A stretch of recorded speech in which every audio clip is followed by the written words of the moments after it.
Okay, George Webb here in Provo, Utah. This is the DQ that got ripped to shreds. Everything torn off the wall, cameras torn off the wall, everything, just everything disheveled, discombobulated.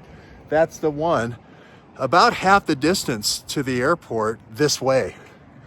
Half the distance to the airport this way. So you can make it in 14 minutes from 6:38, or 16 minutes. You can make it from 6:38 to 6:54 when the plane goes back to St. George. Not saying it does, but we don't have any hits. That's the problem. We don't have any hits on the gray Challenger, the gray Dodge Challenger. We don't have any hits on any of these cameras.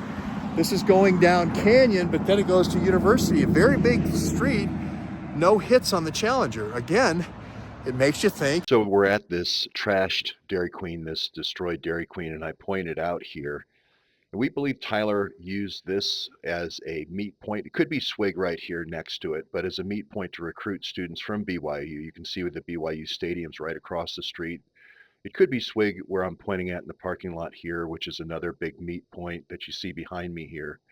But again, we think he probably spent about a week here.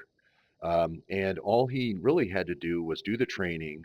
The bus goes right here from BYU to UVU. We did this bus about 50 times a week ago. This Dairy Queen right here, this Dairy Queen that we're talking about, from that other Dairy Queen.